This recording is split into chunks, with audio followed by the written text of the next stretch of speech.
Hello friends and students, मैं DC Katre A star institute of mathematics Goregaon district Gondia. पूरा विश्व आज कोरोना से लड़ रहा है और हमें भी इस कोरोना से लड़ना है। इसीलिए घर पर रहिए और सुरक्षित रहिए।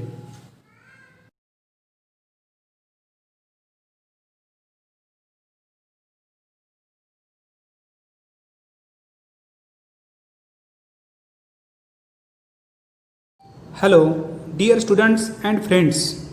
I am DC Katre, A Star Institute of Mathematics, Goregaon, district Gondia. और आज मैंने आपके लिए लेकर आया हूँ HSC new syllabus mathematics part 1 का chapter 2 matrices lecture number 4। Students, lecture number 4 start करने के पहले lecture number 2 and lecture number 3 में जो हमने टॉपिक पढ़े थे उसको एक बार हम रिवाइज करेंगे। तो लेक्चर नंबर 2 में हमने स्टडी किए थे inverse of a matrix using elementary row transformations and elementary column transformations. And lecture number 3 में find the inverse of a matrix using adjoint method. इसको आप डिटेल में स्टडी करने के लिए lecture number 2 and lecture number 3 ये जो हमारी सीरीज है इसके वीडियोस आप रेफ़र कर सकते हो। इसका पूरा detail with exercise lecture number 2 and lecture number 3 में हमने स्टडी किए थे। सबसे पहले inverse of a matrix using elementary row transformation and elementary column transformation. यानी यहाँ पे हमें क्या करना है, एक नॉन सिंगुलर मैट्रिक्स का इनवर्स निकालना है using the elementary row transformation या फिर एलिमेंट्री कॉलम ट्रांसफॉर्मेशन। तो ये कैसे फाइंड आउट करते हैं, चलिए स्टूडेंट देखते हैं। सबसे पहले method to find A inverse by elementary row transformations. यानी यहाँ पे हमें मैट्रिक्स का इनवर्स फाइंड आउट करना है using the elementary row transformation.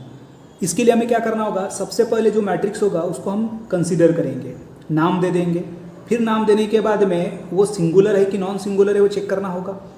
यानी कौन से मैट्रिक्स का हम इनवर्स निकाल सकते हैं, नॉन सिंगुलर मैट्रिक्स, मतलब जिसका डिटर्मिनेंट नॉट इक्वल टू 0 होता है उसका ही हम इनवर्स फाइंड आउट कर सकते हैं। ठीक है, मतलब वो मैट्रिक्स इन्वर्टिबल होता है। हम यहाँ पे कंसिडर कर रहे हैं एक ऑर्डर 3 का स्टैंडर्ड मैट्रिक्स जिसमें नंबर ऑफ रो 3 है एंड नंबर ऑफ कॉलम्स 3 है। इनकी ये स्टैंडर्ड पोजीशन मैंने यहाँ पे लिखा के दिया है। A11 means first row first column के पोजीशन पे रहने वाला element, A12 means first row second column के पोजीशन पे रहने वाला एलिमेंट। इसी तरह सपोज ये A32 को यदि हमको बताना है तो ये है third row and second column के पोजीशन पे रहने वाला एलिमेंट। जब गिवन मैट्रिक्स ऑर्डर 3 का होगा तो यहाँ यूज़ होने वाला आइडेंटिटी मैट्रिक्स भी ऑर्डर 3 का होगा, जिसके डायगोनल एलिमेंट्स क्या होता है, 1 होते हैं। अब ये फाइंड आउट करने की स्टेप्स मैंने यहाँ पर एक एक करके पूरी स्टेप्स यहाँ पे लिखा है। हम एक बार फिर से इसको रिवाइज करते हैं। पहली स्टेप है फाइंड डिटर्मिनेंट, यानी जो मैट्रिक्स होगा इसका क्या निकालेंगे, डिटर्मिनेंट। कैसे फाइंड आउट करते हैं ये हम देख चुके हैं। और वो क्या होना चाहिए, नॉट इक्वल टू 0। यदि वो नॉट इक्वल टू 0 है तो उस मैट्रिक्स का इन्वर्स क्या होगा, एग्जिस्ट होगा। और यदि इन्वर्स एग्जिस्ट होता है इसका मतलब वो मैट्रिक्स इन्वर्टिबल होता है, उसका अब हम इन्वर्स निकाल सकते हैं। तो उसके लिए कंसीडर करेंगे A into A inverse equals to I. Row के लिए A into A inverse equals to I. ये कंडीशन क्यों यूज करते हैं इसका भी डिटेल, इसका बेसिक मैं आपको पहले बता चुका हूँ। तो सेकंड लेक्चर की जो वीडियो है वो डिस्क्रिप्शन बॉक्स में मैं उसकी लिंक दे के रखा हूँ, तो आप इसको देख सकते हो। उसके बाद स्टेप नंबर 3। अब देखिए A into A inverse equals to I, यहाँ पे हमको कंसीडर करना है। अब कंसीडर करने के बाद ये जो हमारा मैट्रिक्स ए है गिवन मैट्रिक्स, इसको हमें ऐसा चेंज करना है कि ये मैट्रिक्स आइडेंटिटी मैट्रिक्स में कन्वर्ट हो जाए।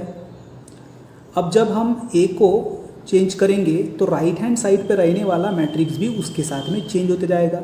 और जो मैट्रिक्स मिलेगा, सपोज बी मैट्रिक्स, ए को हमने कन्वर्ट कर दिया आई में, ये ए इनवर्स अपने जगह पर एज इट इज रहा, तो ए इनवर्स इक्वल्स टू क्या होगा, बी। मतलब जब लेफ्ट हैंड साइड का गिवन मैट्रिक्स चेंज हो जाएगा आइडेंटिटी मैट्रिक्स में, और ये सेम टाइमिंग पे राइट हैंड साइड में रहने वाला मैट्रिक्स क्या कहलाएगा, गिवन मैट्रिक्स का इनवर्स। ठीक है, यानी ये समझ लो कि हमें इस गिवन मैट्रिक्स को आइडेंटिटी में कन्वर्ट करना है। कैसे कन्वर्ट हो रहा है देखिए, A11 की जगह पे क्या चाहिए, 1 चाहिए, है ना। यानी हमारी स्टेप क्या होंगी, रिड्यूस A11 टू 1। फिर उसके बाद में जीरो कहाँ, ये देखिए जीरो कहाँ पर है, A21 एंड A31 पे।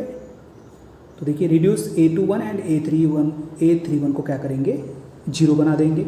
अभी कैसे बनाते हैं ये एलिमेंट्री ट्रांसफॉर्मेशन हम लेक्चर नंबर 1 में पढ़ चुके हैं, तो आप वो भी वीडियो को रेफर कर सकते हो, उसकी भी लिंक मैं आपको डिस्क्रिप्शन बॉक्स में दे के रखूँगा।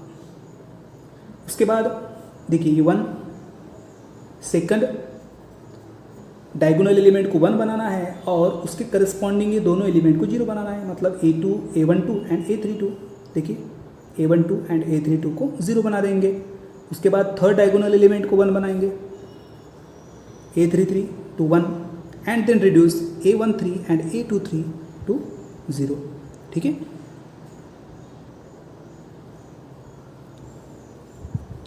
देखिए एक बार फिर से A33 को 1 बना दिए और A13 एंड A23 को क्या बनाएंगे, 0। और यहाँ पे क्या है, किसका यूज करना है, सूटेबल रो ट्रांसफॉर्मेशन। तो जो हमने कंडीशन कंसिडर किए थे A into A inverse equals to I, वो कन्वर्ट काय में हो जाएंगी, I A inverse equals to B में। मतलब जो B होगा ये इनवर्स होगा गिवन मैट्रिक्स A का। तो इस तरह से हमको इनवर्स मिलता है। समझ में आ गया। अब क्वेश्चन यदि बोला है कि find the inverse of a matrix using column transformation, तो कैसे फाइंड आउट करते हैं। रो ट्रांसफॉर्मेशन के लगभग सिमिलर ही स्टेप आएंगी, थोड़ा चेंजेस होगा। इसमें भी हमें क्या करना होगा, कंसीडर करना होगा। जो भी मैट्रिक्स है उसको हम नाम दे देंगे, A दे सकते हो, B दे सकते हो, जनरली हम A नाम देते हैं। और ये कौन सा मैट्रिक्स होना चाहिए, नॉन सिंगुलर, मतलब जिसका डिटर्मिनेंट नॉट इक्वल टू 0 होगा। तो हम ऑर्डर 3 का स्टैंडर्ड मैट्रिक्स कंसीडर कर रहे हैं। यूज होने वाला आइडेंटिटी मैट्रिक्स भी ऑर्डर 3 का होगा। पहली step, find the determinant. Determinant यदि नॉट इक्वल टू 0 है तो A इनवर्स एग्जिस्ट होगा। और सपोज डिटर्मिनेंट यदि 0 आता है तो हमें यहाँ पे क्या लिखना है, A inverse does not exist, और इसीलिए हम ऐसे मैट्रिक्स का इनवर्स नहीं निकाल सकते। बस कंफ्यूज करने के लिए ऐसे भी क्वेश्चन आ सकते हैं। फिर उसके बाद कंसिडर करेंगे हमें condition A inverse A equals to I, A into A inverse equals to I row के लिए, और A inverse A equals to I column transformation के लिए हम ये क्यों यूज करते हैं, इसका डिटेल वीडियो नंबर 2 में आपको मिल जाएगा, मतलब लेक्चर नंबर 2 में। उसके बाद इस मैट्रिक्स को हमें आइडेंटिटी में कन्वर्ट करना है। अभी हमने देखे थे कि कंसीडर क्या करेंगे, A inverse A equals to I, और इसको हमें ये जो मैट्रिक्स A है और I है इसको हमें चेंज करते हुए जाना है। और गिवन मैट्रिक्स एक I में कन्वर्ट हो जाएगा। I में ऐसे वक्त जो राइट हैंड साइड में रहेगा मैट्रिक्स वो कहलाएगा रिक्वायर्ड इनवर्स। ठीक है, तो देखिए A11 को क्या बनाएंगे, पहले 0, फिर उसके बाद करस्पॉन्डिंग रो के दोनों एलिमेंट को क्या बनाना है, 0 बनाना है, क्योंकि हमें यहाँ कॉलम का यूज करना है, कॉलम ट्रांसफॉर्मेशन का। तो देखिए A12 एंड A13 टू 0। इसके बाद next second diagonal A22 to 1 and उसके करस्पॉन्डिंग कॉलम के element means A21 and A23 को क्या बनाएंगे, 0। इसके बाद थर्ड डायगोनल एलिमेंट A33 को 1 एंड A31 एंड A32 को क्या बना देंगे, 0। ठीक है, A31 एंड A32 को क्या बनाएंगे, 0। यानी जो हमने कंडीशन कंसीडर किए थे A inverse A equals to I, इसमें क्या किए हमने, इस मैट्रिक्स A को और राइट साइड वाले मैट्रिक्स को साथ में चेंज किए और इस गिवन मैट्रिक्स को कन्वर्ट कर दिए आइडेंटिटी में।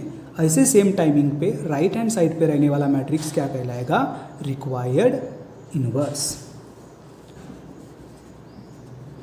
ये शॉर्टकट भी मैंने यहाँ पर बताया है कि रो ट्रांसफॉर्मेशन में इस तरह से कन्वर्ट होता है, और ये मैंने जो एरो बनाया है इस तरह से हमको चेंजेस लाने हैं। इस तरह से यदि हम चेंजेस लाते हैं तो आपका क्वेश्चन रॉन्ग नहीं होगा। ठीक है, उम्मीद करता हूँ स्टूडेंट कि find the inverse of a matrix using elementary row transformation and column transformation, ये मेथड आपको समझ में आ गई होंगी। इसका डिटेल लेक्चर नंबर 2 में दिया हुआ है, वो आप रेफर कर सकते हो। इसके बाद inverse of a matrix find out करना है यूजिंग द एडजॉइंट मेथड। इसका डिटेल आपको लेक्चर नंबर 3 के वीडियो में पूरा मिल जाएगा। तो लेक्चर नंबर 3 इस वीडियो की भी लिंक मैं आपको डिस्क्रिप्शन में दे रहा हूँ, तो आप उसको भी रेफ़र कर सकते हो यदि आप पहली बार ये वीडियो को देख रहे होगे तो। और हमारे इस चैनल को आपको सब्सक्राइब करके जो बेल आइकन है वहाँ पे ऑल बटन यदि आप क्लिक करते हो तो आने वाले पूरे वीडियोस आपको ऑटोमेटिकली मिल जाएंगे। ठीक है, तो चलिए हम देखते हैं अब inverse of a matrix by adjoint method. इसका एक formula student, A inverse find out करना है तो ये होगा adjoint A upon determinant of A. यानी डिनोमिनेटर में क्या लिखेंगे, गिवन मैट्रिक्स का डिटर्मिनेंट, और इसको मल्टीप्लाई किससे करेंगे, एडजॉइंट ए से। अब एडजॉइंट कैसे फाइंड आउट करते हैं ये आपको पता है, ठीक है, वो वीडियो में आप देख सकते हो लेक्चर नंबर 3 में। चलिए इसके स्टेप्स हम देखेंगे। Steps to find A inverse using adjoint method. Step number 1, सबसे पहले जो मैट्रिक्स है उसको हम कंसीडर करेंगे, नाम देंगे ए। अब सपोज ऑर्डर 2 का एक मैट्रिक्स है, ऑर्डर 2 के स्टैंडर्ड पोजीशन वाले elements A11, A12, A21 and A22, जिसमें 2 रोज एंड 2 कॉलम्स है। ठीक है, स्टेप हमारी होंगी, पहले फाइंड आउट करेंगे उस मैट्रिक्स का डिटर्मिनेंट, और नॉट इक्वल टू 0 यदि आता है तो उसका इन्वर्स क्या होगा, एग्जिस्ट होगा, और यदि इक्वल टू 0 आ गया तो इन्वर्स डज नॉट एग्जिस्ट होगा।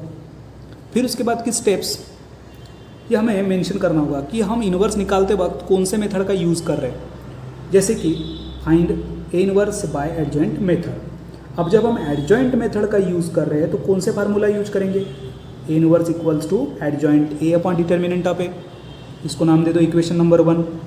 एंड कोफैक्टर फाइंड आउट करने का फार्मूला, कोफैक्टर का formula A I J equals to -1 to the power I plus J into capital M I J.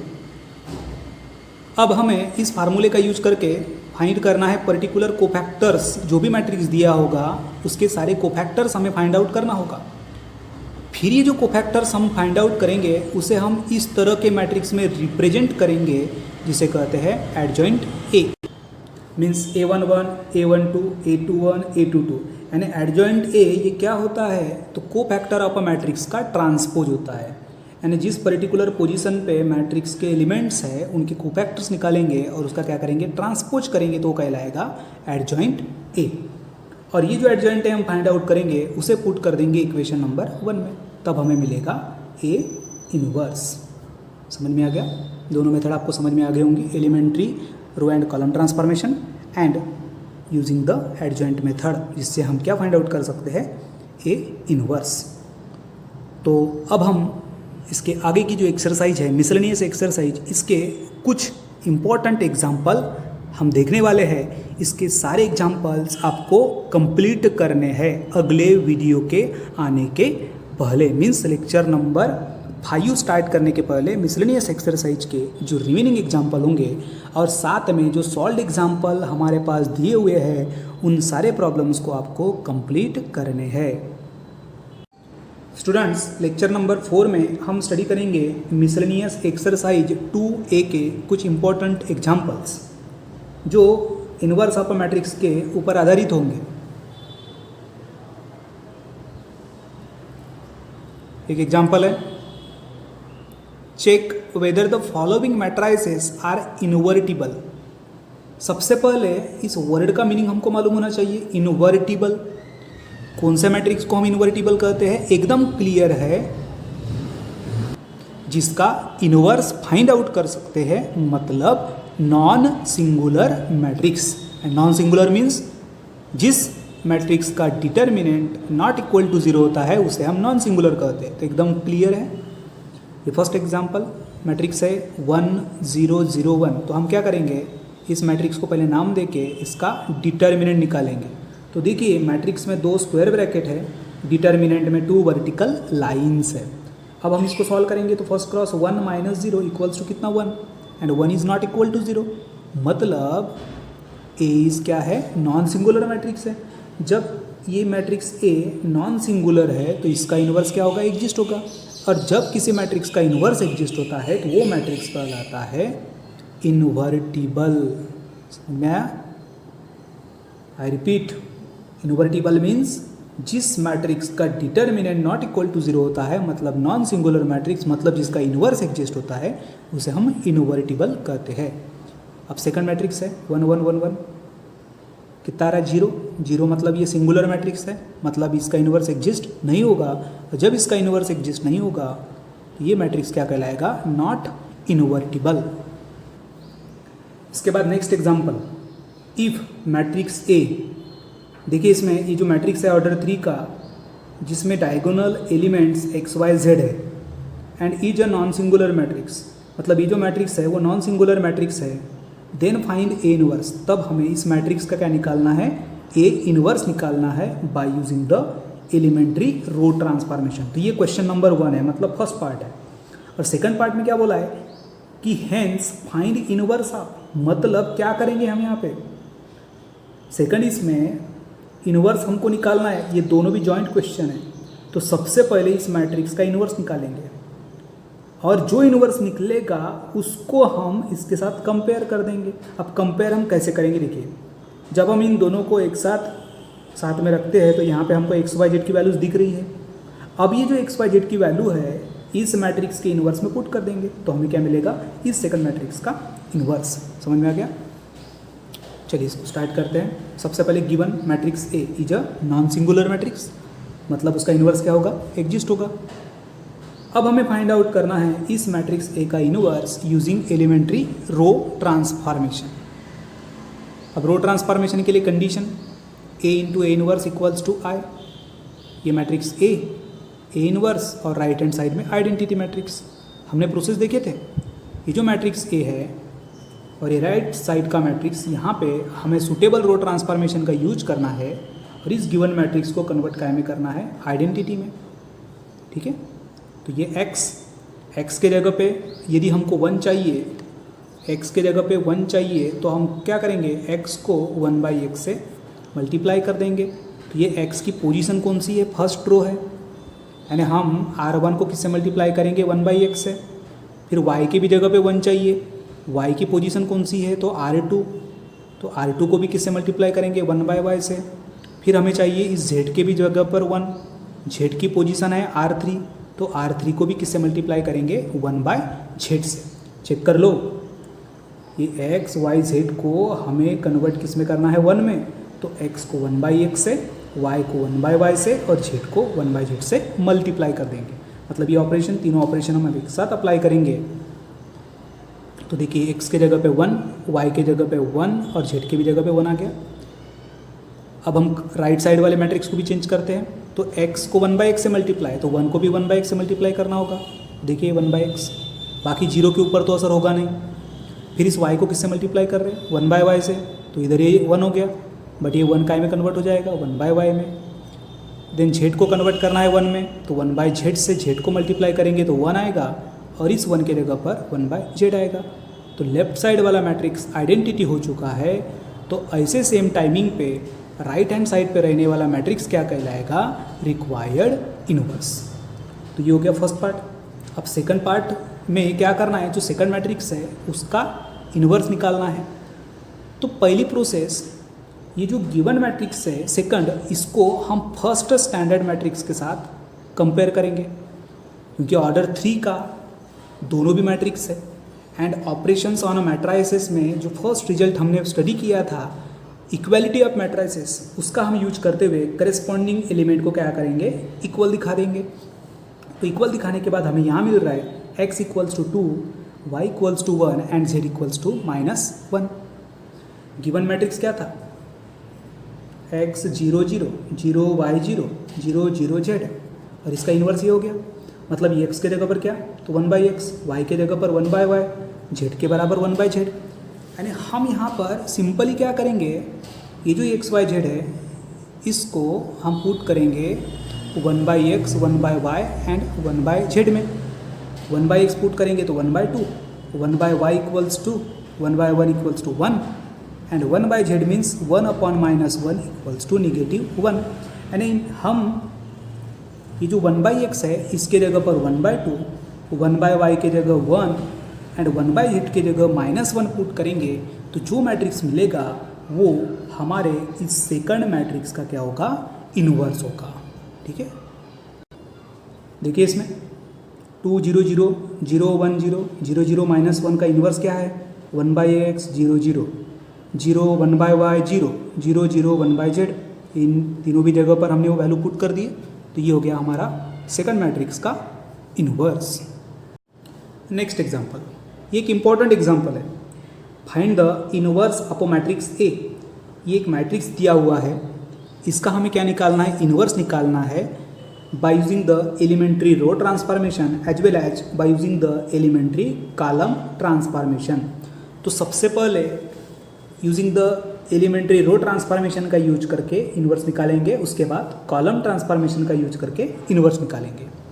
But सबसे पहले हमारी स्टेप क्या है, हमने जो स्टेप्स पढ़े थे, पहले तो नाम देंगे। ये मैट्रिक्स ए ऑलरेडी नाम दिया हुआ है, तो ये फर्स्ट स्टेप हो गई। सेकंड स्टेप में इस मैट्रिक्स का डिटर्मिनेंट फाइंड आउट करना होगा, मतलब ये जो 2 स्क्वायर ब्रैकेट है इसके जगह पर क्या आ जाएंगे, 2 वर्टिकल लाइंस आ जाएंगे।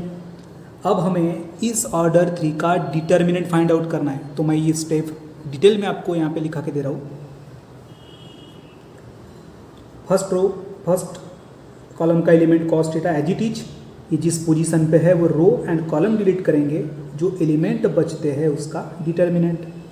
उसके बाद सेकंड एलिमेंट के पहले माइनस लगा देंगे, इसको मल्टीप्लाई करेंगे फर्स्ट रो सेकंड कॉलम के पोजीशन को जब हम डिलीट करते हैं तो जो बचने वाले एलिमेंट है उसके डिटर्मिनेंट के साथ, तो साइन थीटा 0 0 1।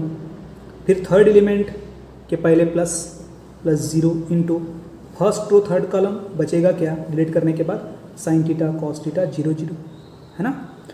अब यहाँ पे प्लस माइनस प्लस ये क्यों लगता है, इसका भी डिटेल मैं आपको फर्स्ट लेक्चर में बता चुका हूँ। फर्स्ट लेक्चर की वीडियो आप रेफर कर सकते हो। ऑर्डर 3 का डिटर्मिनेंट ये आपको 11th क्लास में भी था, और प्लस माइनस प्लस ये क्यों लगता है लेक्चर नंबर 1 में मैं आपको बता चुका हूँ, और लेक्चर नंबर 3 में भी आपको बता चुका हूँ। ठीक है, इसको सॉल्व करेंगे। देखिए cos theta into 1 cos theta minus 0 minus into minus plus sine theta, है ना। ये साइन थीटा माइनस 0 और ये तो 0 है तो 0 ही होगा। ये क्या होगा, cos square theta plus sine square theta.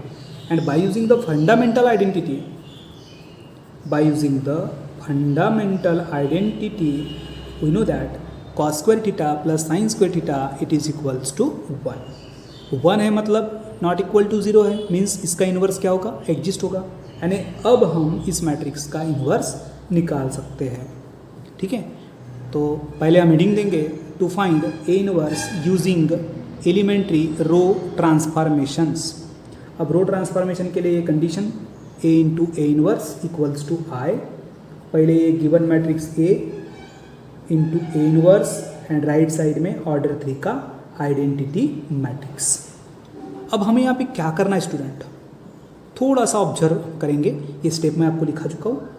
ये जो फर्स्ट डायगोनल एलिमेंट है इसको हम क्या बनाएंगे, 1 बनाने के बाद इसके करस्पॉन्डिंग में ये जो दोनों एलिमेंट्स है इसको क्या बनाना होगा, 0 बनाना होगा। बट सबसे पहले हमको इसको 1 बनाना है। अब कॉस थीटा को 1 बनाने के लिए हम क्या कर सकते हैं, हमारा एक लॉजिक लग सकता है। कॉस को हम यदि कॉस से डिवाइड करते हैं, मीन्स कॉस थीटा को 1/cos थीटा से यदि हम मल्टीप्लाई करते हैं तो यहाँ पे क्या आएगा, 1 आएगा।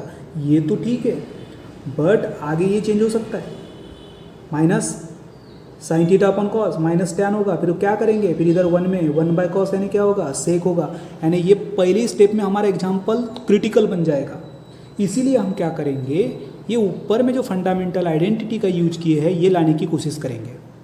तो cos square theta plus sine square theta equals to 1। यहाँ पे कॉस है तो कॉस को किससे मल्टीप्लाई करना पड़ेगा, पहले कॉस से, मतलब ये कॉस स्क्वायर थीटा हो जाएगा। फिर क्या करेंगे, इसमें हम ऐड करेंगे। क्या ऐड करना होगा, साइन स्क्वायर थीटा। देखो ऑलरेडी यहाँ साइन थीटा है तो इस साइन थीटा को साइन से अगेन मल्टीप्लाई कर देंगे, तब cos square theta plus sine square theta बराबर क्या आएगा, 1 आएगा। समझ में आ गया। यानी हमारी पहली स्टेप क्या होगी, इस कॉस थीटा को कॉस थीटा से मल्टीप्लाई करना, मीन्स इस कॉस थीटा यानी R1 को मल्टीप्लाई कर देंगे कॉस थीटा से। देखिए R1 implies cos theta into R1 के सारे एलिमेंट्स को कॉस थीटा से हम मल्टीप्लाई कर दिए। अब इसके बाद की स्टेप, हमें इस जगह पे 1 चाहिए, तो cos square theta plus sine square करना होगा, क्योंकि हम यहाँ पे रो का ही यूज कर सकते हैं। तो साइन को पहले साइन से मल्टीप्लाई करेंगे, बराबर है, और फिर इन दोनों को क्या करेंगे, ऐड करेंगे। यानी हम चेंज किसको कर रहे हैं, इस R1 को। तो applying R1 implies R1 already है, means cos square theta, plus हमें इस R2 पे ये जो साइन थीटा है इसको किससे मल्टीप्लाई करना होगा, साइन थीटा से। समझ में आ गया। यानी नेक्स्ट ऑपरेशन होगा R1 implies R1 plus sine theta into R2। ठीक है, देखिए cos square theta plus sine into sine, sine square theta. उसके बाद minus sine theta cos theta, मतलब R1 plus sine theta into R2, मतलब sine theta cos theta. Zero के ऊपर असर नहीं होगा, cos theta as it is रहेगा, and zero plus sine theta zero as it is. ठीक है, अब इसके बाद cos square theta plus sine square theta होता है 1, and minus sine theta cos theta से plus sine theta cos theta cancel हो जाएगा, बचेगा यहाँ पे 0 और बाकी के एलिमेंट्स एज इट इज। अब नेक्स्ट है, इस साइन थीटा को हमें 0 बनाना होगा, और यूज किसका करेंगे, 1 का। तुम्हें याद होगा स्टूडेंट, जैसे यहाँ पे 1 और 2 होता था, और 2 को यदि हमको 1 बनाना होता था तो हम क्या करते थे, 2 - 2 × 1 करते थे। तो साइन थीटा के जगह पर जब हमें 0 चाहिए तो साइन थीटा में से 1 × साइन थीटा हमें माइनस करना होगा। देखिए वही हम ऑपरेशन अप्लाई कर रहे हैं। On applying R2 implies R2 minus sine theta into R1। Sine theta minus 1 × sine theta क्या होगा, 0। Cos theta into sine theta into 0 cos theta, 0 जैसे कि वैसे। 0 minus sine theta into cos theta, मतलब minus sine theta cos theta. 1 minus, देखो यहाँ पे लगाएंगे 1 minus sine theta into R1 में क्या है, साइन थीटा, यानी 1 minus sine square theta. Okay, और बाकी first row and third row रहेगा एज इट इज। अभी देखिए 1 माइनस साइन स्क्वायर थीटा, ये क्या होता है, cos square theta, bye using the fundamental identity. ये हमें पता है, 11th क्लास में ट्रिग्नोमेट्रिक फंक्शन हम स्टडी कर चुके हैं। अब नेक्स्ट स्टेप क्या होंगी, देखिए जो कॉस थीटा है, कॉस थीटा की जगह पे हमें 1 चाहिए, तो कॉस की जगह 1 कब आएगा, जब हम इस कॉस को कॉस से डिवाइड कर देंगे। तो देखिए R2 इम्प्लाइज 1/cos थीटा को मल्टीप्लाई करेंगे R2 के साथ, यानी यहाँ पे ये R1 और R3 एज इट इज, और इस cos थीटा को मल्टीप्लाई करेंगे 1/cos थीटा से, तो यहाँ पे क्या मिलेगा, 1। तो अब ये जो राइट साइड में भी जो एलिमेंट है उसको भी cos थीटा से डिवाइड करना होगा। तो minus sine theta cos theta divided by cos theta, यानी क्या होगा, माइनस साइन थीटा। ठीक है, एंड 1 माइनस साइन स्क्वायर मतलब कॉस स्क्वायर, तो कॉस स्क्वायर अपॉन कॉस होगा कॉस। ठीक है, बाकी एज इट इज, यानी जो मैट्रिक्स हमारा गिवन था उसको हमने कन्वर्ट कर दिए आइडेंटिटी में। तो अब सेम टाइमिंग पे राइट साइड पे रहने वाला मैट्रिक्स कहलाएगा रिक्वायर्ड इनवर्स। समझ में आ गया, ये हमने फाइंड आउट किए A inverse using elementary row transformation. अब to find A inverse using column transformation, उसके लिए condition A inverse A = I। ये A inverse given matrix A and right side में आइडेंटिटी मैट्रिक्स ऑफ ऑर्डर 3। समझ में आ गया, कॉलम में हमें ये मैट्रिक्स A को और आइडेंटिटी को कन्वर्ट करना होगा, और A को कन्वर्ट करना कहाँ पे तक, जब तक हमको आइडेंटिटी नहीं मिल जाता, और ऐसे टाइमिंग पे राइट साइड पे रहने वाला मैट्रिक्स कहलाएगा रिक्वायर्ड इनवर्स। तो यहाँ पे भी प्रोसेस, अब देखिए कॉस को 1 बनाने के लिए या तो हम 1/cos से मल्टीप्लाई कर सकते हैं, बट हमें ये प्रोसेस नहीं करना है। ठीक है, फिर दूसरी फंडामेंटल आइडेंटिटी, तो कॉस को पहले कॉस स्क्वायर बनाना होगा, मतलब ये कॉलम नंबर, अब यहाँ पे हम कॉलम का ही यूज करेंगे, तो कॉलम नंबर 1 को किससे मल्टीप्लाई करेंगे, cos थीटा से, यानी C1 implies cos theta into C1। Okay, देखिए C1 implies cos theta into C1, यानी ये जो हमारा कॉलम 1 है इसको हम किससे मल्टीप्लाई करेंगे, cos थीटा से। कर दिए, ये वाले भी मैट्रिक्स में और राइट साइड वाले भी मैट्रिक्स के एलिमेंट को cos थीटा से मल्टीप्लाई करना होगा। फिर नेक्स्ट स्टेप, हम इस cos स्क्वायर के जगह पे यानी 1 चाहिए, तो cos हमारे पास एक ही रिजल्ट है, cos square theta plus sine square theta it is equals to 1। cos square theta already है, इसकी पोजीशन कौन सी है, कॉलम 1, ठीक है, प्लस हमें क्या चाहिए, आगे साइन स्क्वायर चाहिए, और क्या दिया हुआ है, माइनस साइन दिया है, यानी सबसे पहले इस माइनस साइन को प्लस करना होगा, तो आगे सिंबल क्या लगाएंगे, माइनस लगा देंगे। फिर साइन स्क्वायर चाहिए, यहाँ पे माइनस साइन है, तो इस माइनस साइन थीटा को मल्टीप्लाई कर देंगे साइन थीटा के साथ, तब जाके माइनस माइनस प्लस होगा और sign into sine sine square होगा। समझ में आ गया? यानी प्रोसेस हमारी क्या होगी यहाँ पे, C1 implies C1 minus sine theta into C2। समझ में आ गया? चलो, तो cos square theta plus sine square theta equals to 1, sine theta cos theta minus sine theta cos theta, zero के ऊपर असर नहीं होगा, बाकी दोनों कॉलम एज इट इज। अब राइट साइड में भी चेंजेस उसी तरह से होगा, cos theta minus sine theta into zero cos theta, and zero minus sine theta into C2 means 1, means minus sine theta, बाकी एज इट इज। समझ में आ गया? अब नेक्स्ट स्टेप, ये जो कॉस थीटा है, इस कॉस थीटा को तो हमें 1 बनाना है, बट उसके पहले ये जो 1 बना हुआ है, इसके लाइन में रहने वाले सारे एलिमेंट 0 होना चाहिए। यहाँ पे माइनस साइन थीटा है, तो माइनस साइन थीटा की जगह पे क्या चाहिए, 0 चाहिए, और यहाँ पे हम ये यूज किसका करेंगे, 1 का, है ना। तो माइनस साइन थीटा को क्या करना होगा, 1 इंटू साइन थीटा में ऐड करना होगा। यानी प्रोसेस कौन सी होंगी, C2 हमें ये 0 बनाना है, C2, तो माइनस साइन थीटा में साइन थीटा इंटू 1 करना होगा, मतलब साइन थीटा इंटू C1 करना होगा। चलिए, तो यहाँ पे C2 चेंज होगा, C1 and C3 as it is, ये C1 and C3 as it is, इधर C1 and C3 as it is, सिर्फ चेंज क्या होगा, C2 होगा। तो 1 बाय 1 हम करेंगे, देखिए, minus sine theta plus sine theta into 1 0, cos theta plus sine theta into 0 cos theta, 0 plus sine theta into 0 0, यहाँ पर 0 plus sine theta into cos theta, sine theta cos theta, 1 minus plus sine theta into minus sine theta, ये होगा 1 minus sine square theta and it is equals to cos square theta. ठीक है, cos square theta. अब next step, ये जो cos theta है इसे हमको 1 बनाना है, तो इस कॉस थीटा को 1 कैसे बनाएंगे, कॉस थीटा को 1 बाय कॉस थीटा से मल्टीप्लाई करना होगा।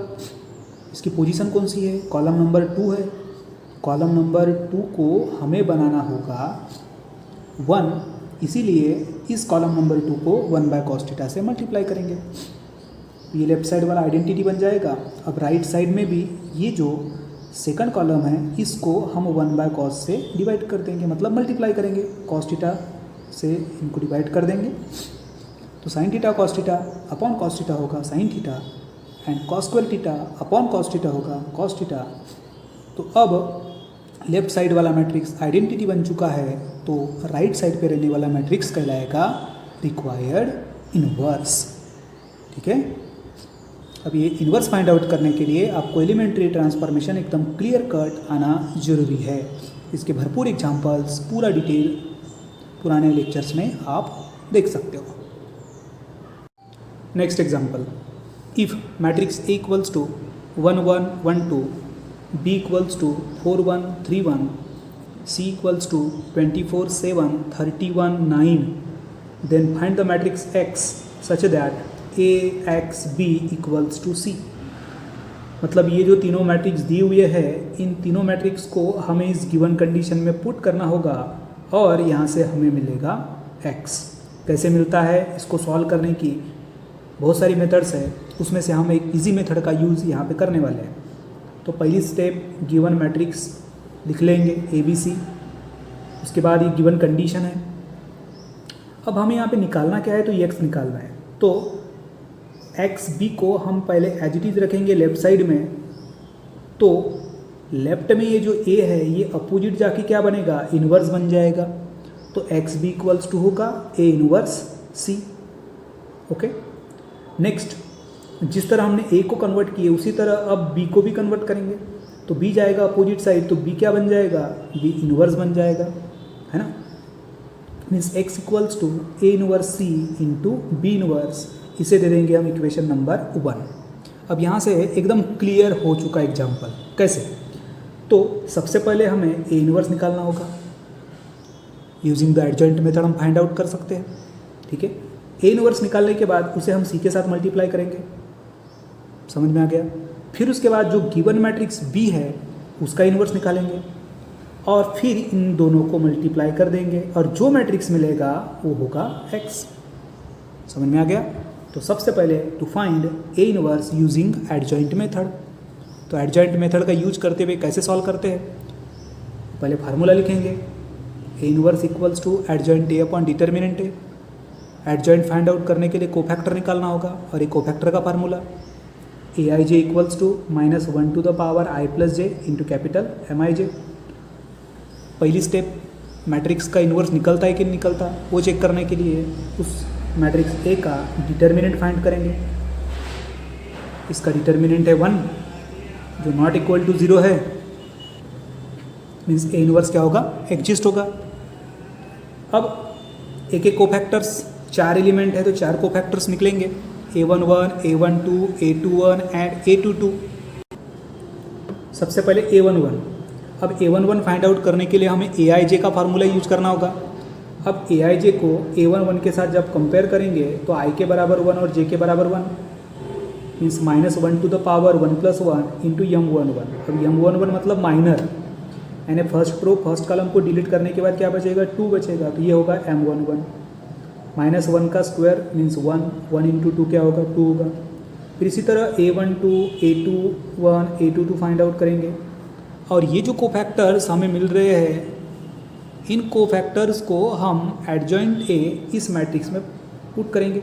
अब एडजॉइंट ए का भी मैट्रिक्स हमें पता है, एडजॉइंट ए क्या होता है, कोफैक्टर ऑफ अ मैट्रिक्स का ट्रांसपोज होता है, याद करना है। तो A11, A12, A21, A22, ठीक है।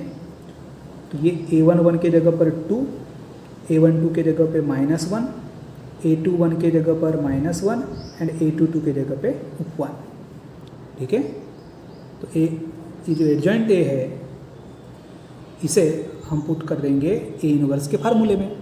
Then A inverse equals to adjoint A upon determinant of A, means 1/1, determinant कितना है, 1 है, और इसको मल्टीप्लाई करेंगे इस एडजॉइंट ए वाले मैट्रिक्स के साथ। तो हमें मिलेगा 2 -1 -1 एंड 1, ये होगा ए इनवर्स।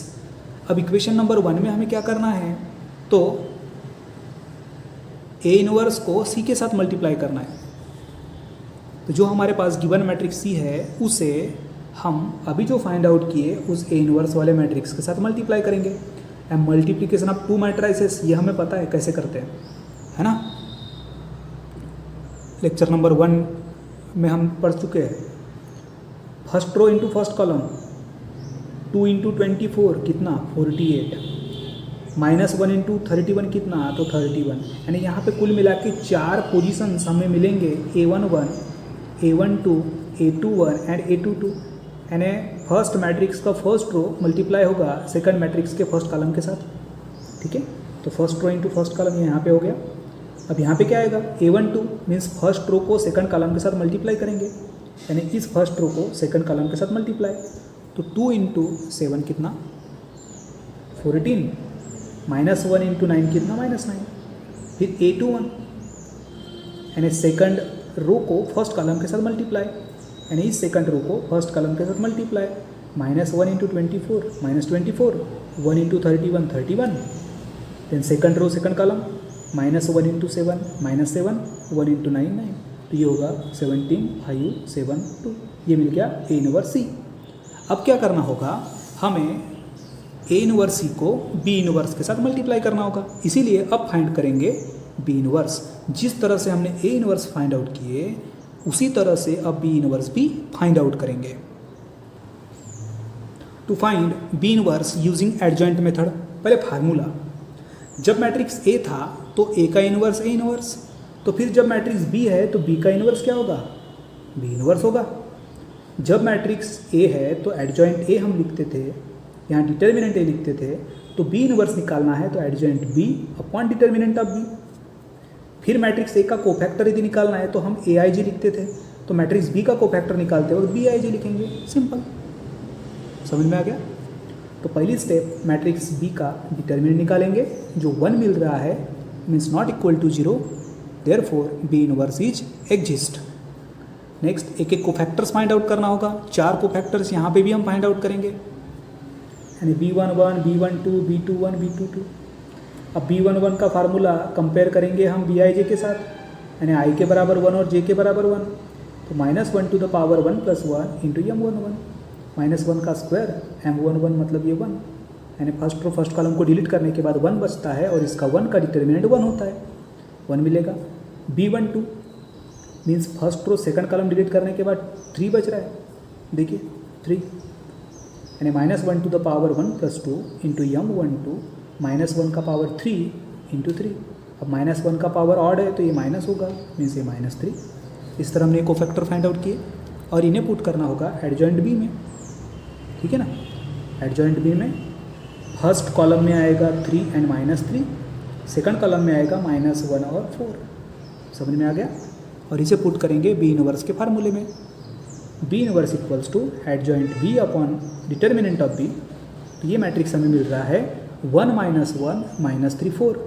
अब ये बी इनवर्स और इसके पहले हमने फाइंड किए थे ए इनवर्स इंटू सी, तो अब इन दोनों मैट्रिक्स को क्या करेंगे, आपस में मल्टीप्लाई करेंगे, वही same concept, A11, A12, A21 and A22। तो फर्स्ट रो फर्स्ट कॉलम यहाँ पे, फर्स्ट रो सेकंड कॉलम ये यहाँ, second row first column and second row second column, तो ये हमें मिलेगा यहाँ पर 2 3 1 1। तो ये हो गया matrix X। Okay, next example, find the inverse of a matrix A 1 0 1 0 2 3 1 2 1 by using the elementary column transformation. Adjoint method का भी एग्जांपल हो चुका है, रो ट्रांसफॉर्मेशन वाला भी एग्जांपल हो चुका है। अब हम कॉलम ट्रांसफॉर्मेशन की और एक बार प्रैक्टिस के लिए प्रॉब्लम लिखेंगे। लेट A इक्वल्स टू, सबसे पहले जो मैट्रिक्स है उसको हम लिखेंगे, यूज़ होने वाला आइडेंटिटी मैट्रिक्स भी हम लिखेंगे, और फिर नेक्स्ट स्टेप होती है जिस मैट्रिक्स का हमें इन्वर्स निकालना है उस मैट्रिक्स का डिटर्मिनेंट। अब ऑर्डर 3 का डिटर्मिनेंट हम कुछ देर पहले देख चुके हैं, ट्रिग्नोमेट्रिक फंक्शंस जो थे, मुझे एक प्रॉब्लम था उसमें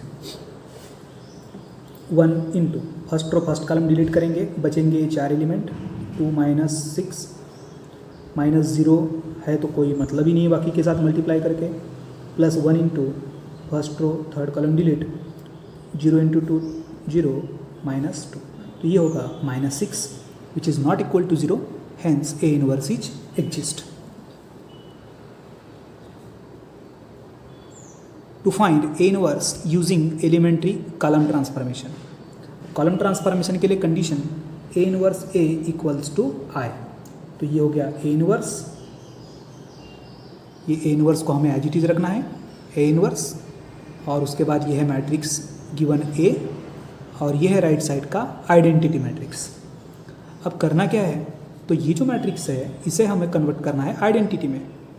तो आइडेंटिटी में कन्वर्ट करने के लिए हम स्टेप्स यहाँ पे लिखा कर हो चुकी है, मैं पहले पढ़ा भी चुका हूँ, इसके स्पेशल लेक्चर्स भी हैं। सबसे पहले हमें कॉलम ट्रांसफॉर्मेशन का यूज करते वक्त ये याद रखना होगा कि इस पोजीशन पे फर्स्ट डायगोनल एलिमेंट 1 होना चाहिए, ऑलरेडी 1 है तो इसको हमें कुछ करने की ज़रूरत नहीं है। फिर क्या देखते हैं कि इसके करस्पॉन्डिंग ये जो रो है फर्स्ट रो, इसके सारे एलिमेंट 0 होना चाहिए, ये 0 है, बट ये जो 1 है ये 0 नहीं है। अब 1 को 0 बनाना है, यूज करेंगे 1, तो 1 - 1 करेंगे तो भी आंसर आता है। बट कॉलम के हिसाब से 1 की पोजीशन क्या है, तो C3 है। किसको चेंज करना है, तो C3 को, C3 एज इट इज रखेंगे, इम्प्लाइज C3 मतलब 1 माइनस किसके रिस्पेक्ट में कर रहे हैं, C1 के, तो 1 - 1 क्या आएगा, 0। ठीक है, तो ये जो C3 - C1 करना होगा, इसका मतलब कॉलम 2 दोनों साइड का क्या रहेगा, एज इट इज रहेगा, और साथ में C1 भी एज इट इज रहेगा, C1 भी एज इट इज, सिर्फ चेंज होगा C3। तो 1 - 1 0, 3 - 0 3, 1 - 1 0, 0 minus one minus one, 0 minus 0 0, 1 minus 0 1। समझ में आ गया। अब नेक्स्ट स्टेप, इस 2 को हमें 1 बनाना है। तो अब 2 को 1 बनाने के लिए या तो 2 को हम 1/2 से मल्टीप्लाई कर सकते हैं, या फिर 2 को 4 बना सकते हैं, या फिर इस 3 को इधर लेते हुए सब्ट्रैक्ट कर सकते हैं। तो अब 2 को यदि 1/2 से मल्टीप्लाई किए तो पहले स्टेप में, हम स्टार्टिंग के स्टेप में थोड़ा कॉम्प्लिकेटेड हो जाएगा, इसीलिए हम इस स्टेप को अवॉइड करेंगे, यानी अभी हमने जो बोला उसको अवॉइड करेंगे, और इस 3 को 2 की जगह और 2 को 3 की जगह लाएंगे। मतलब column 2 and column 3 interchange, column 2 column 3 interchange कर दिए, यानी दोनों साइड में जो कॉलम 2 के सारे एलिमेंट्स है वो कॉलम 3 में, और कॉलम 3 के एलिमेंट कॉलम 2 में। अब नेक्स्ट स्टेप, ये 3 है, 3 की जगह 1 चाहिए तो सिंपल है 3 माइनस 2 कर सकते हैं, यानी कॉलम 2 माइनस कॉलम 3, वही प्रोसेस हम कर रहे हैं। Column 2 implies column 2 minus column 3, 3 minus 2 1, 0 minus 2 minus 2, minus 1 minus 0 minus 1, 0 minus 1 minus 1, 1 minus 0 1, और बाकी दोनों कॉलम्स रहेंगे एज इट इज। ठीक है, अब ये सेकंड डायगोनल 1 बन चुका है, तो इसके करस्पॉन्डिंग ये जो दोनों एलिमेंट 0 होना चाहिए। तो अब हम क्या करेंगे, इस 2 को 0 बनाएंगे। तो 2 की पोजीशन कौन सी है, तो C3 है, C3 यानी 2। यूज किसका करेंगे, तो C2 का। C2 क्या है, 1, और चाहिए क्या, 0। तो 2 माइनस 2 इंटू 1 करना होगा, मतलब C3 minus 2 into C2। Next step, on applying C3 implies C3 minus twice C2, सिर्फ कॉलम 3 चेंज होगा। ठीक है, अभी कैलकुलेशन करने के बाद थर्ड जो डायगोनल एलिमेंट है 6, इसको हमें क्या बनाना होगा, 1 बनाना होगा। तो 6 को 1 बनाने के लिए हम क्या करेंगे, 6 को 1/6 से मल्टीप्लाई करेंगे। अब आप कहोगे कि सर ये 6 और 1 में भी रिलेशन तो हो सकता है, बट हम यदि ये 1 के हिसाब से चेंज करेंगे तो ये हमारा ऊपर वाला 1 चेंज होगा, बराबर है। इसीलिए 6 को 1/6 से मल्टीप्लाई करेंगे। तो 6 की पोजीशन कौन सी है, C3 को मल्टीप्लाई कर रहे हैं 1/6 से। तो कॉलम 3 के सारे एलिमेंट को 1/6 से मल्टीप्लाई करेंगे, इधर भी। अब देखो 2 है, 3 है, इधर -2 है, इसको हम किससे मल्टीप्लाई करेंगे, 1/6 से। ठीक है, होगा 1/3, ये होगा 1/2, और ये होगा -1/3, 1/2 1/3 1/2 -1/3। ठीक है, बाकी के दोनों कॉलम्स एज इट इज। अब नेक्स्ट स्टेप, इस 1 को हमें 0 बनाना है, तो वो इस 1 की पोजीशन क्या है, तो C1 है, और किसके रिस्पेक्ट में, C3 के। तो 1 माइनस 1 करना होगा, मतलब C1 माइनस C3। इसलिए नेक्स्ट स्टेप है C1 माइनस C3। इसका मतलब C2 and C3 as it is रहेगा दोनों साइड में। 1 माइनस 0 1, 0 माइनस 0 0, 1 माइनस 1 0, और इधर में सेकंड साइड राइट साइड में 1 है, 0 है, अगेन 0 है, और C3 में क्या है, 1/3, इधर 1/2, यहाँ -1/2। सब्ट्रैक्ट देखिए तो यहाँ पे क्या मिलेगा, -1/3, -1/2 एंड +1/2। ठीक है,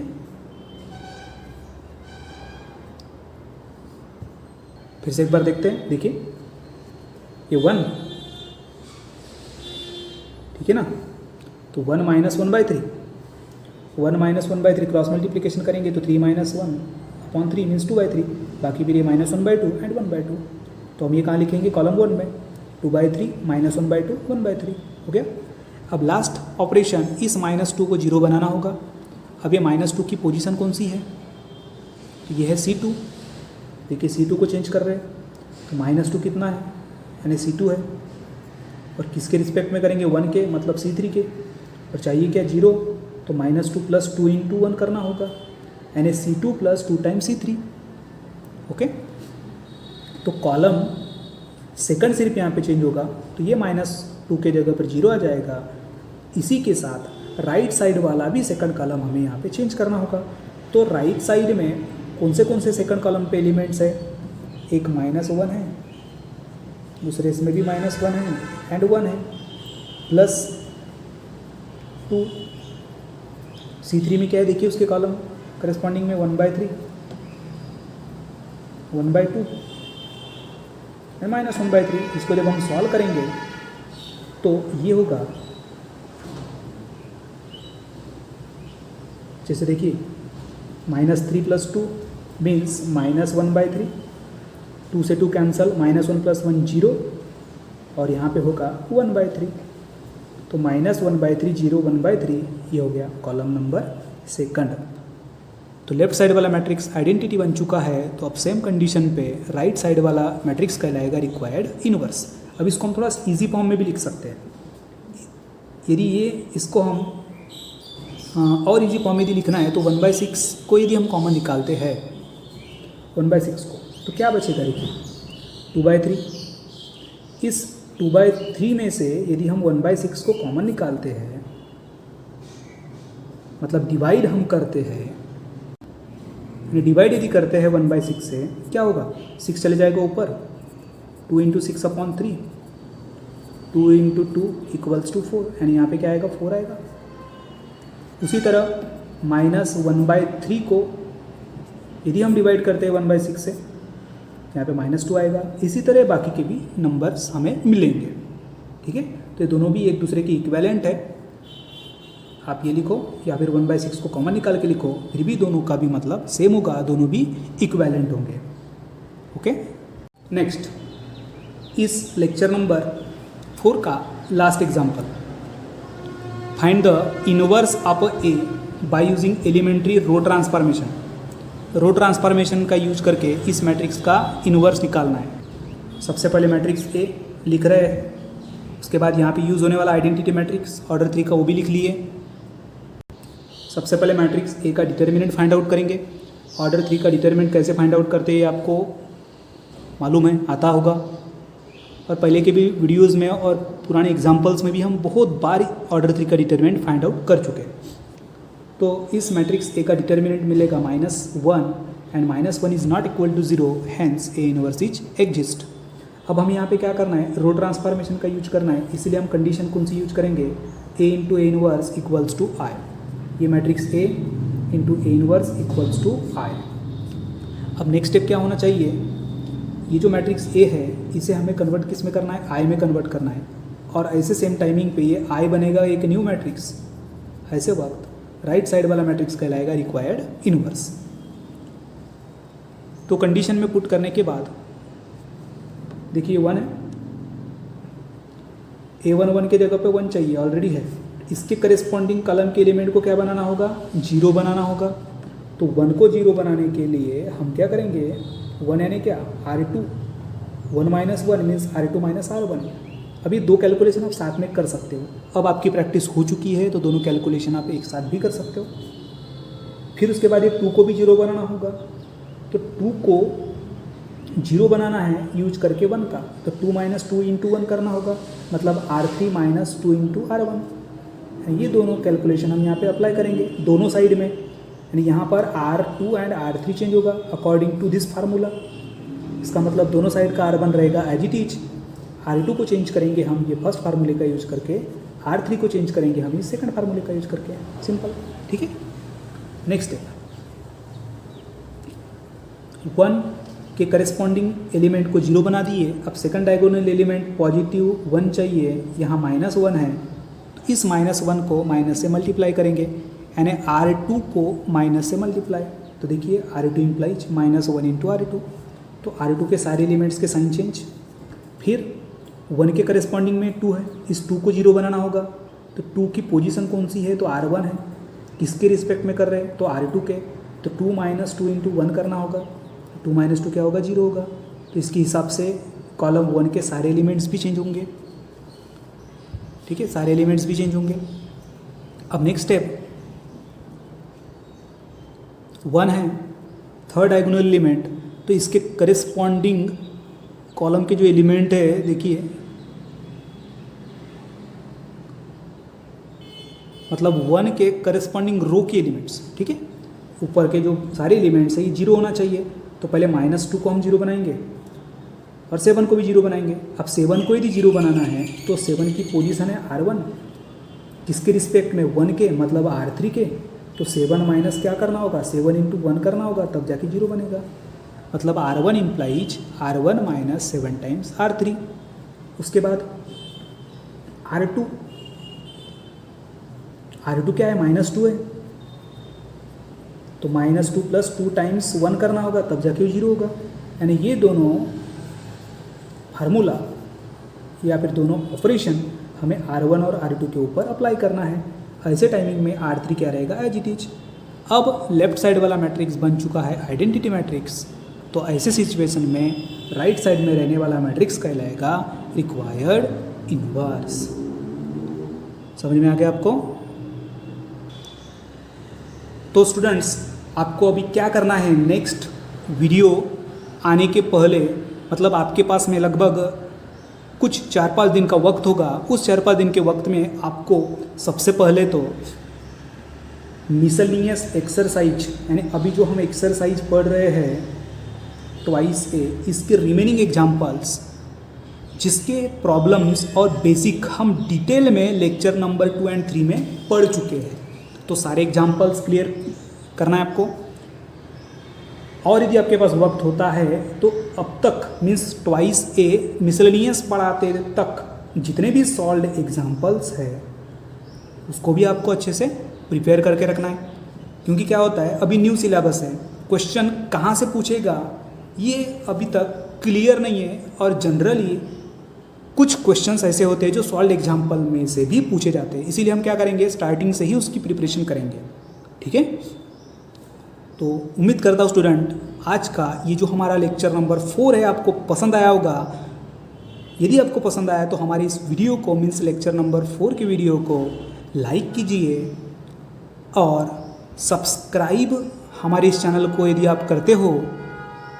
ऑलरेडी यदि आप सब्सक्राइब होंगे तो कोई प्रॉब्लम नहीं है, और यदि न्यू आप पहली बार हमारे इस वीडियो को अटेम्प्ट कर रहे होंगे, देख रहे होंगे, तो हमारे इस चैनल को ज़रूर सब्सक्राइब कीजिए।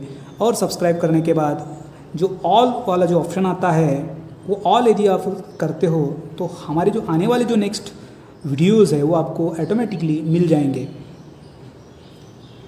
तो स्टूडेंट्स, हमारे इस वीडियो को ज़्यादा से ज़्यादा शेयर कीजिए। जो 12th क्लास में पढ़ने वाले स्टूडेंट होंगे, आपके फ्रेंड्स, आपके रिलेटिव, उन तक ये हमारे वीडियोज़ जाना चाहिए ताकि उनका भी फ़ायदा हो सके। और स्टूडेंट, अब ये जो हम वीडियो बना रहे हैं ये लॉकडाउन के टाइमिंग की वीडियोज़ है, मतलब कोरोना, ये जो एक विश्व में सबसे बड़ा जो प्रॉब्लम है जिसका सोल्यूशन अभी नहीं है। इसीलिए यदि आपको बहुत ज़्यादा इम्पोर्टेंट काम है, गवर्नमेंट के जो उनके रूल्स है उन रूल्स का यूज करते हुए, सोशल डिस्टेंसिंग का यूज करते हुए आपको घर के बाहर निकलना है और सेफ रहना है, और अपने परिवार का ध्यान रखिए, सुरक्षित रहिए। अब मैं आपको मिलूँगा हमारे मैट्राइसिस सीरीज के लेक्चर नंबर 5 में। Thank you.